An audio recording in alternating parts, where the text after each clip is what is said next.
Hello and welcome to Vista Voices. I'm your host, Chris Vazano, along with my co-host, Jack Calver. I'm David Reese. And today's guest is Abby Lawrie. Abby Lawrie is an administrator for admissions at Vista Life Innovations in the Discover program. Yeah. Thank you guys for having me. You're welcome. You're welcome. My questions are, what is your favorite part of admissions? I would say that my favorite part of admissions would be meeting all of the potential students and families that are interested in our program. Yeah, good answer. How did you and your bestie, Greg Johnson, meet? We met at Vista. He actually trained me when I started as an instructor, and we became besties ever since. Wow. Good to have friends. What have you learned from doing admissions? I've learned about the admissions process and really what it takes to get everything in order for potential students to come, and about all different types of funding that's available that I had no idea about before. All right. When can we expect to see your other bestie again? Malia, I'll have to ask her. She's busy. Now to you, David. Okay. Abby, when did you first start working at Vista? I started in February of 2022. Yeah. So it's been a few years now. Yeah. Thanks for being here. That was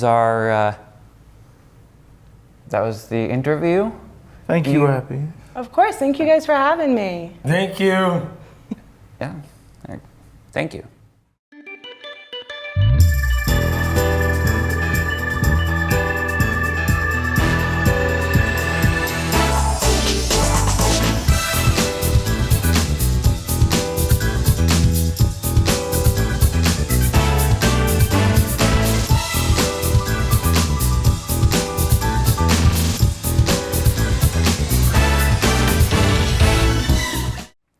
Welcome to Lynch's Monthly Sports Jam. Hello everyone, I am your host, James Lynch, and today we are going to explore Justin Fields, the new Jets starting quarterback. The main topic here is how this guy became a football player throughout the journey to make a living here in the NFL. Now, he grew up in Kingsaw, Georgia, then began as a starting quarterback at the popular high school Harrison in 2016.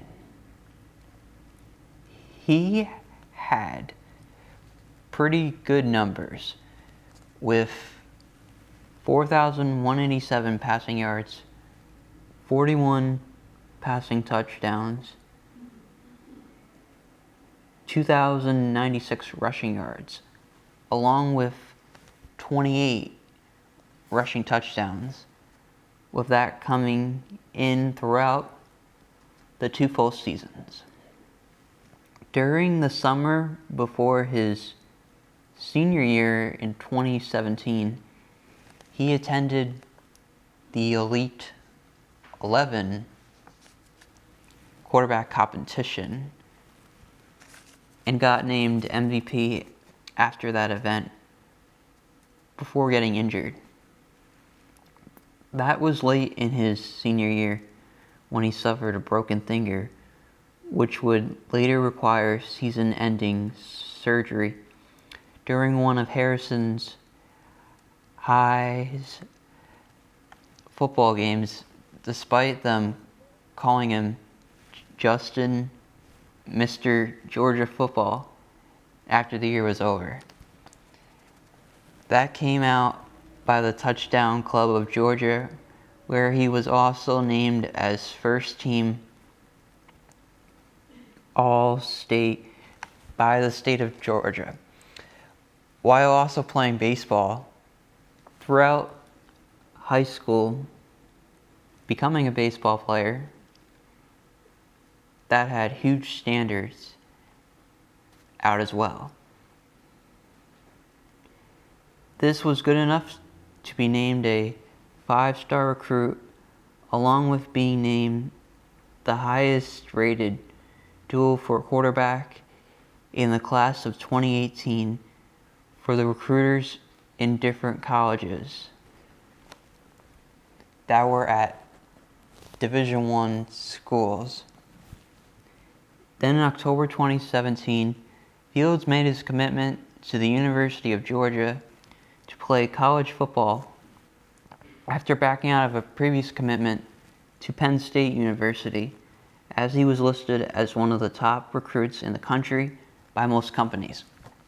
Justin Fields was also the quarterback in One Beyond the Lights, which is streamed, not being able to say what it was. That was for his scouts during senior year of high school in 2018. Then he started freshman year at Georgia University before becoming popular to be a high school with many different, a high school star with many different colleges interested. Anyway, when he started during his true freshman season, it began as the backup starting quarterback to Jacob Fraun, who is not as good as Justin. Spoiler alert, in the NFL, where Jacob did not get as much playing time, despite having talent to get drafted later on. But the point is, after Georgia lost to Alabama in the 2018 SEC championship game, where Fields announced after the season to enter the transfer portal to go to Ohio State for more playing time, while also showing off his skills to NFL scouts, getting a huge benefit not having to sit out with the NCAA transfer rules. Thank you for staying with me today on Lynch's Monthly Sports Jam. There was so much to cover of the journey and of the superstar quarterbacking in many different ways. See you next time.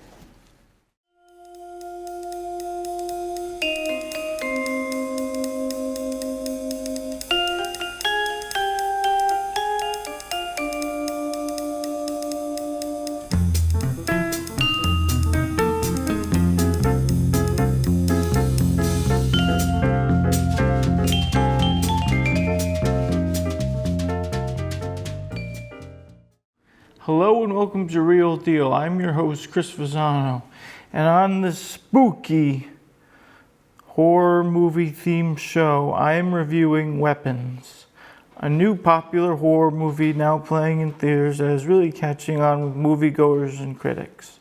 I'm happy to report that all the hyperbole is justified because this is a remarkable achievement in terms of drawing the audience into a completely original scenario that is frightening and suspenseful and spooky.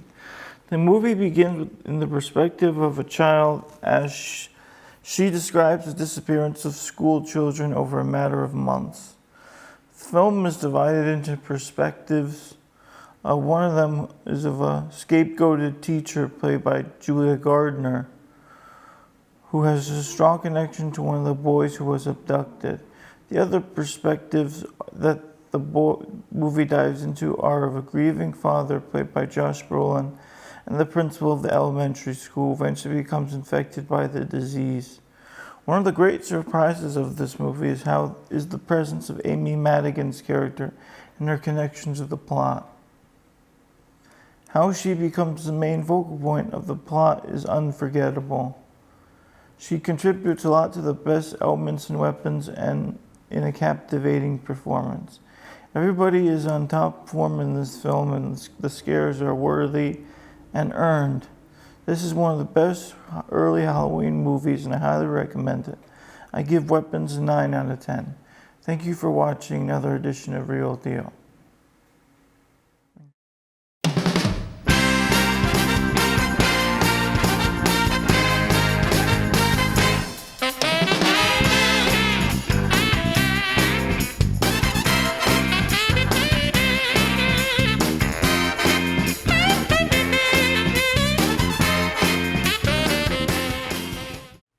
Well, welcome to Dave's Dugout.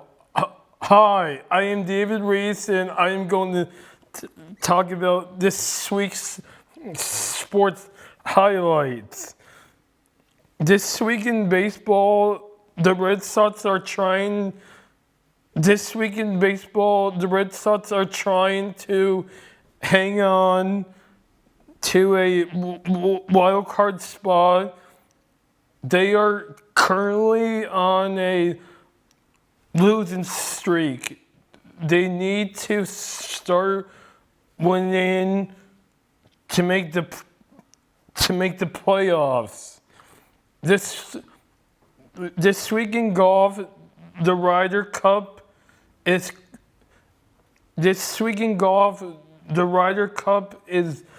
close to starting. Both teams are excited. It should be a close match at the competition returns to the United States. This week in soccer, the Harvard Athletic are playing for their league championship on Saturday night in Hartford, Connecticut. This week in NFL, teams will continue to show their progress. I hope the Patriots are at the top of the list, and they continue to win. My favorite game of the week is Patriots versus Steelers on Sunday, September 21st, because both teams have a successful history, and it is a rival. The game I am looking forward to next is Red Sox versus Tampa Bay Rays this weekend, because the Red Sox need to win to keep their playoff chances. See you next time at the dugout.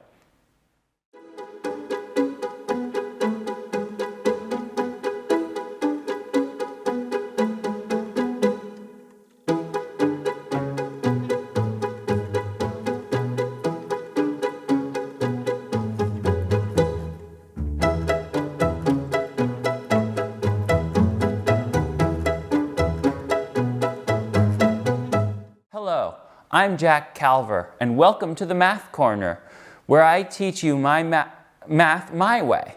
Today, we'll be delving into solving triangles and proving the rule of sines. This is a suppose you have a triangle of any shape. Rotate it so that it's lying on one of its sides. If it's obtuse, we will use the longest side. We now call the legs side A and side C, and respectively name the angles opposite, angle A and angle C. Now draw a line from the top to bottom. We will call the length of the line H. Notice that we have created two right triangles. Each leg is the hypotenuse of the other leg's angle. Using the definition of sine, we see that H equals A times sine angle C, and H equals C times sine angle A. Therefore, A times sine angle C equals C times sine angle A, and therefore A over sine angle A equals C over sine angle C. Now let's look at the obtuse case. We'll move the point so a side rises to the left. We can still create an outer H with the help of extended side B. So now we have two right triangles again, one inside the other. The outer one tells us that H equals C times sine angle A. The inner one tells us that H equals A times sine of 180 degrees minus C, which means H equals A times sine C. Therefore, C times sine A still equals A times sine C, and the sine rule still applies. Finally, note that you can interchange the sides by turning the triangle to another side, and therefore, by isomorphism, sine C over sine C, angle C equals B over sine angle B. Now you can solve the ASA, AAS, and SSA cases. With a little more work, you can solve SAR cases too. Juggle the factors again, and you'll know that sine angle A over sine angle C equals A over C. Well, that's it for today's lesson. Tune in next week to see how I accidentally constructed an SAR case. I'm Jack Calver, and this has been the Math Corner.